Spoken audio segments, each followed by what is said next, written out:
Coba lihat.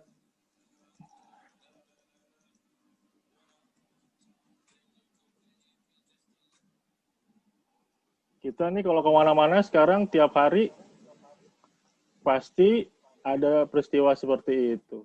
Kira-kira ngecek apa ya? Siapa yang tahu? Suhu, oke. Nah, makasih. Sekarang suhu itu apa sih? Nah, hari ini kita akan belajar suhu, pengertiannya apa, jenis-jenisnya apa. Kemudian minggu depan kita akan mengukur sama menghitungnya. Oke, dibuka bukunya halaman 147.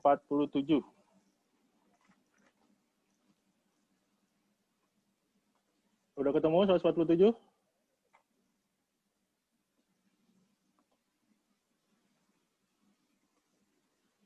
Udah ya? Udah. Tuliskan definisi suhu ya di chat ya. Rahman tunggu 3 menit.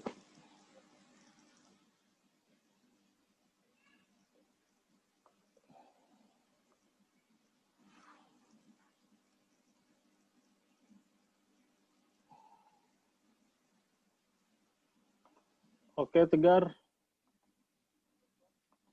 Langsung dibuka bukunya halaman 147 ya, Tegar.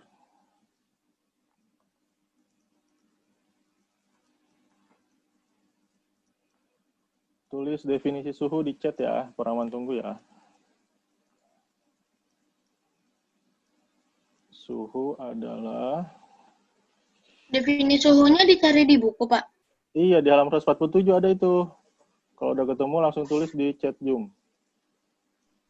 Yang tulisannya itu kayak tebal gitu ya, Pak ya? Warna hitam gitu ya? Ada di situ pengertiannya. Jenis-jenisnya Pengertiannya dulu, Nev. Iya.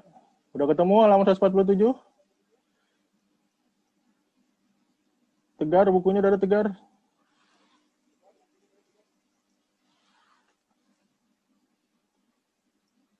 Oke, udah ada yang mulai ngechat. Rahman tunggu jawabannya.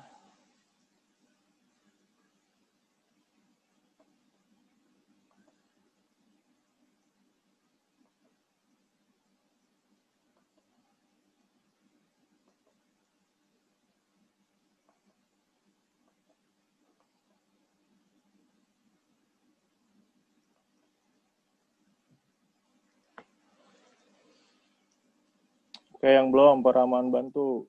Rizky Fadilah, coba dibaca halaman 147. Halaman berapa, Pak? 147.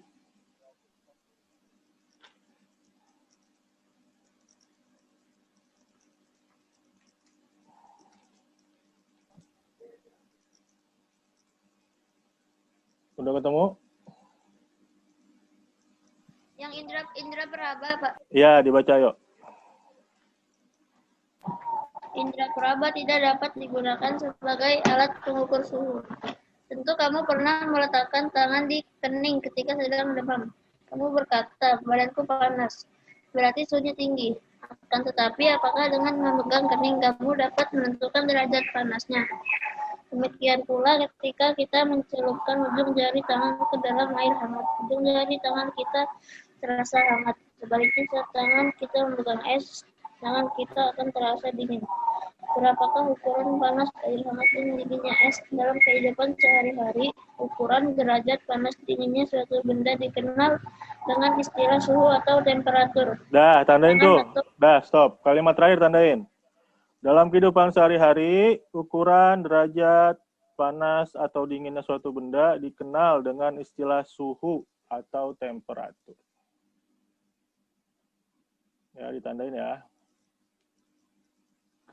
Jadi derajat panas atau dinginnya suatu benda. Oke ya.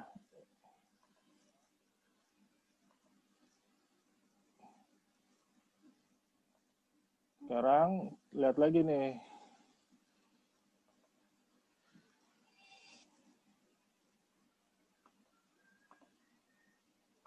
Dilihat kira-kira lagi ngapain di video ini ya.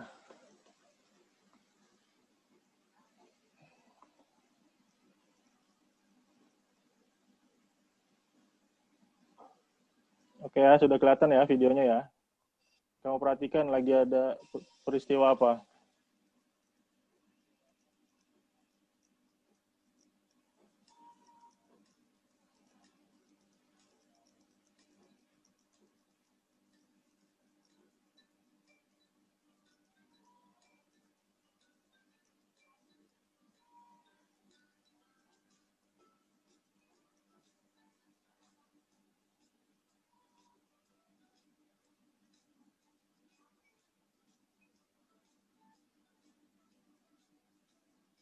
Dilihat di layar nih, orang jalan keluar angka-angka. Lagi ngapain ya?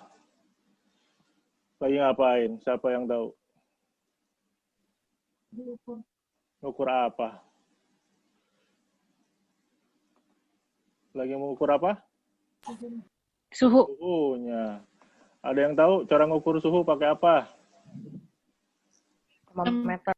Termometer. Termometer. Nah, termometer tuh banyak jenisnya. Kalau yang di video ini yang canggih, menggunakan kamera sudah ketahuan suhunya. Nah, sekarang kamu buka halaman 154. Sudah ketemu halaman 154?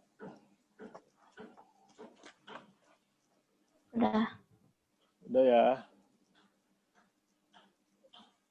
Bagaskara dibantu dibaca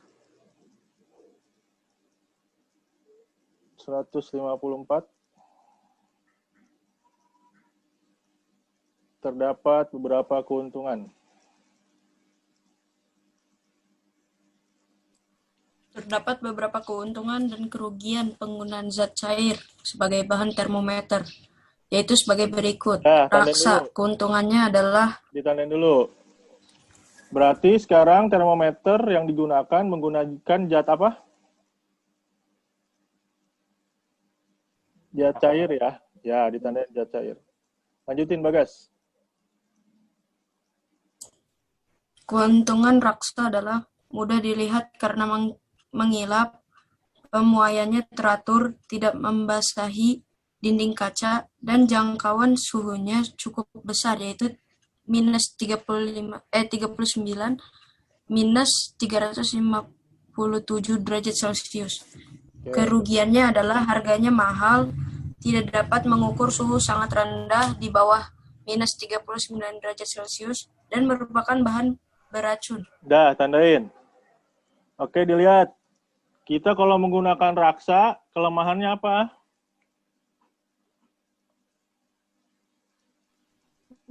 Harganya mahal. Harganya mahal. Kemudian apa lagi?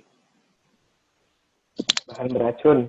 Bahannya beracun, apa lagi? Suhu di bawah minus 39 derajat Celcius nggak dapat diukur. Iya, nggak dapat diukur. Makanya nggak semua termometer menggunakan raksa. Tergantung nanti kita kegunaannya buat apa. Sekarang yang kedua, alkohol. Sajia. Coba dibaca Sajia. Alkohol, keuntungan, harganya murah, lebih teliti untuk perubahan yang sangat kecil karena pemuaiannya cukup besar, dan titik bekunya rendah, yaitu minus 112 derajat Celcius. Kerugiannya, titik didihnya rendah, yaitu 78 derajat Celcius, sehingga tidak dapat mengukur suhu tinggi, tidak berwarna sehingga sulit dilihat, dan membasahi dinding kaca. Oke, kalau kita menggunakan alkohol, kelemahannya apa ya? Titik didihnya rendah. Titik didihnya rendah, apalagi? Tidak berwarna. Tidak berwarna. Tidak Membasahi berwarna. dinding kaca. Membasahi dinding kaca. Maka nggak semuanya termometer menggunakan alkohol. Untuk industri menggunakan zat padat, dilihat halaman 155.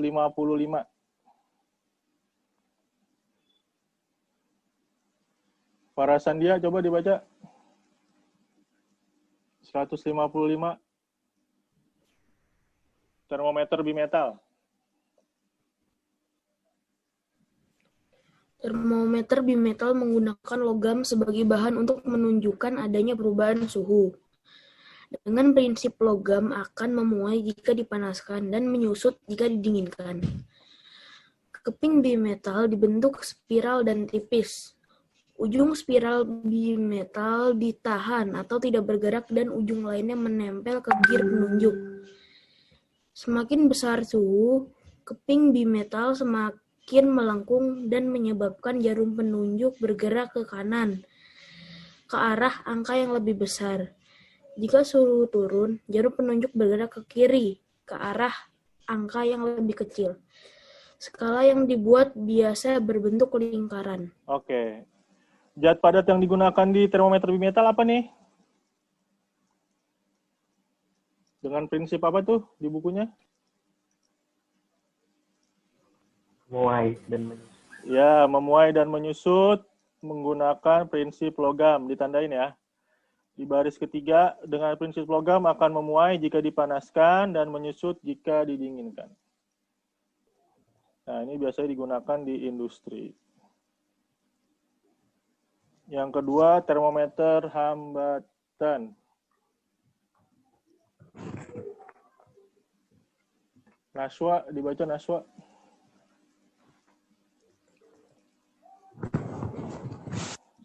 Yang termometer hambatan ya, Pak? Ya, betul. Untuk mengukur suhu yang tinggi, tidak mungkin menggunakan termometer zat cair. Termometer logam adalah termometer yang paling tepat digunakan dalam industri untuk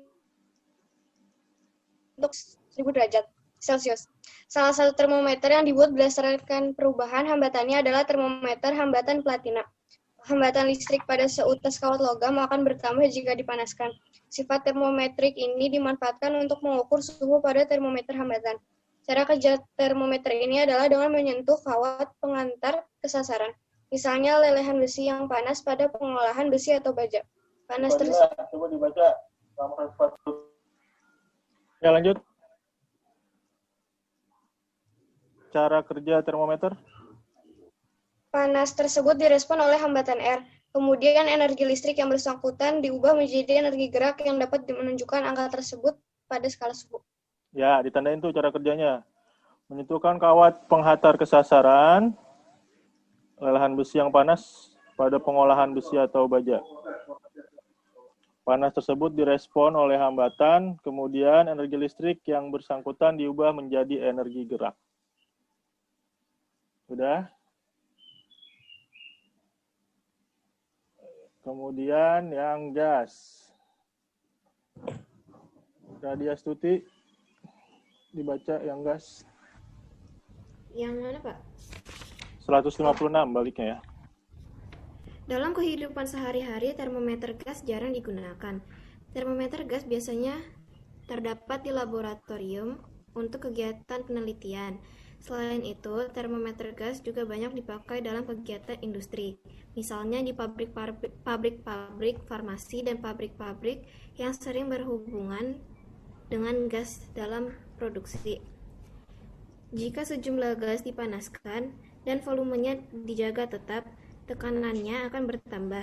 Sifat termometrik ini dimanfaatkan untuk mengukur suhu pada termometer gas. Ya, oke, ditandain ya. Jika sejumlah gas dipanaskan dan volumenya juga tetap, tekanannya akan bertambah. Sifat termometrik ini dimanfaatkan untuk mengukur suhu pada termometer gas.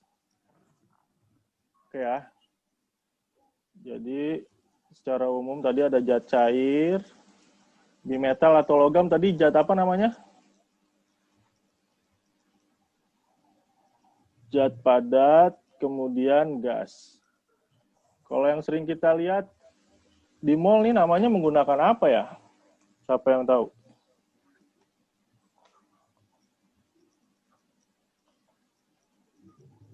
Fatir menggunakan apa nih Tir kalau ini Tir? Cair, padat, gas atau yang lain Tir?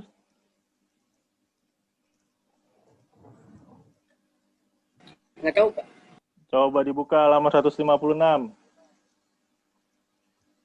Ada nggak yang gambarnya sama di situ?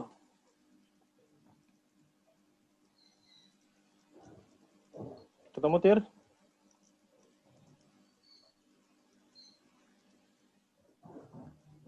Coba dibaca. Coba Fatir dibaca. Baca yang pirometer. Ya, termometer apa tuh? Yang mirip kayak gambar di layar. Intensitas radiasi yang dipancarkan oleh benda yang sangat panas dapat digunakan untuk Ya, terus. bekerja dengan mengukur intensitas radiasi yang dipancarkan oleh benda yang sangat panas, misalnya pada tingkat lebur baja. Pirometer dapat digunakan untuk mengukur suhu yang sangat tinggi, kira-kira 500 sampai 3000 Celcius. Cara menggunakan pirometer adalah dengan mengarahkan lubang suhu, kemudian putar sampai filamen lampu mulai menyala dan warnanya ala filamen sama dengan warna tungku yang berisi logam yang sedang dilebur. Suhu tungku sesuai dengan suhu yang ditunjukkan oleh ammeter pada pirometer yang sudah dikalibrasikan ke dalam derajat Celcius. Oke, yang kedua coba dibaca, Nefran. Termometer apa tuh bawahnya?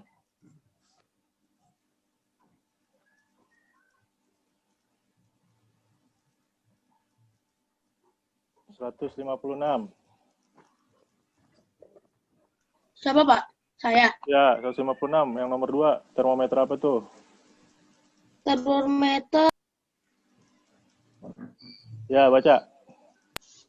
Termometer inframerah. Ya. Itu kan, Pak? Ya, baca. Cara menggunakan termometer inframerah adalah dengan menekan tombol mengarahkan inframerah ke sasaran yang dituju, seperti pada besi yang masih membara di pabrik pengolahan besi atau baja. Sinar yang diarahkan ke logam akan memantul dan pantulan tersebut direspons oleh sensor penerima hingga termometer inframerah menunjukkan angkanya. Nah, tandain tuh kalimat terakhir. Sinar yang diarahkan ke logam akan memantul dan pantulannya tersebut direspon oleh sensor penerima hingga termometer inframerah menunjukkan angkanya. Nah, ini yang sering digunakan di mal-mal atau di tempat makan. Itu termometernya inframerah. Tadi prinsipnya, sinar inframerahnya ditembakkan ke dahi kamu dan pantulannya berubah menjadi angka suhunya. Itu ya. Jadi yang pertama tadi termometer zat cair, termometer gas, termometer zat padat, yang terakhir termometer optis atau inframerah. Kira-kira keuntungan termometer optis atau inframerah apa ya? Kalau kita ke mall, kenapa pakainya itu, nggak pakai yang cair? Lebih cepat. Lebih cepat. Kalau kita pakai yang zat cair akan lebih lama, makanya digunakan termometer inframerah atau optis. Oke, kita review ya sebelum kita latihan soal ya. Rifat, suhu apa tadi? Rifat? Pak, Suhu apa tadi suhu? ini ya ukuran derajat panas dingin suatu benda, Pak. Oke, mantap. Suhu ukuran derajat panas atau dinginnya suatu benda. Safanya, alat ukur suhu namanya apa? Iya, Pak. Alat ukur suhu tadi namanya apa? Termometer. Termometer. Oke, sekarang kita lihat lagi ya.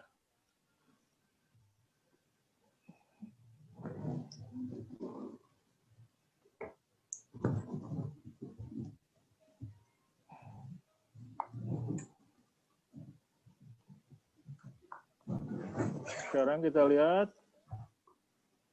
Coba perhatikan angka yang ada di video tersebut ya.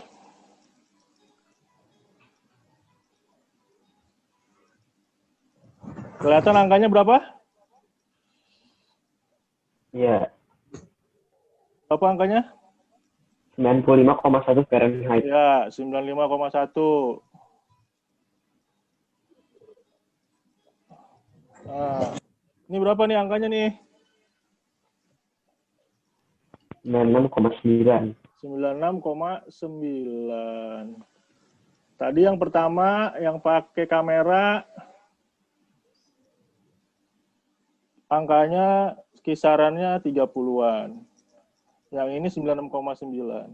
Kira-kira bedanya apa ya?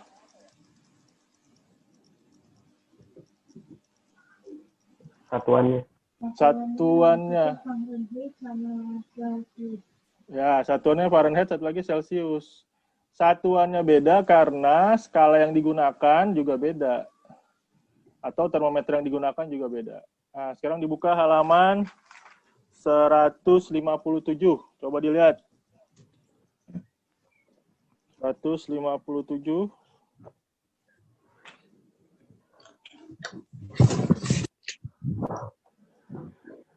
Ada berapa jenis termometer? 4. 4 ya. Yang pertama apa yang pertama? Celsius. Celsius. Titik bawahnya berapa? 0 derajat. 0 derajat. Titik atasnya? 100 derajat. 100. Yang kedua apa? Reaumur. 5. Reaumur ya. Bawahnya berapa tuh? 0 derajat. 0 derajat. Di buku ditandain ya, atasnya 80. Kemudian Fahrenheit. Fahrenheit berapa tuh? 32. 2, titik atasnya berapa? 212. 212. Terakhir Kelvin berapa? 273 titik bawah. Ya, titik atasnya? 373. 373. Kalau kita normal, suhu normal manusia berapa ya? Kamu kalau misalnya mau masuk ke tempat umum, di bawah berapa boleh kamu masuk? Ya, 37 atau 37,5 Celsius. Maka ketika tadi Fahrenheit besarnya 96,9, 7. juga masih normal. Nanti kita hitung pertemuan selanjutnya, cara menghitung merubahnya ya. Nah, sekarang dilihat. Yang memiliki rentang titik beku dan titik didih sama, yang mana? Di buku boleh, di layar boleh. Celsius sama apa tadi satu lagi? Sama apa yo? Kelvin. Sama Kelvin. Sama-sama berapa? 100. Nih, sama-sama 100. Nah, nanti cara ngitungnya kalau ini gampang. Celsius dan Kelvin. Kita pelajari minggu depan. Sekarang yang bawahnya tidak 0. Mana sama mana?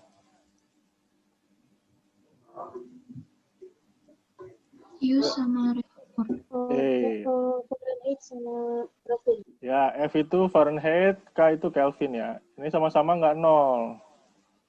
Ya, nanti perhitungannya juga beda. Kalau sama-sama 0, sama-sama nggak 0. Oke ya. Habis ini kita mau kuis di Google Classroom.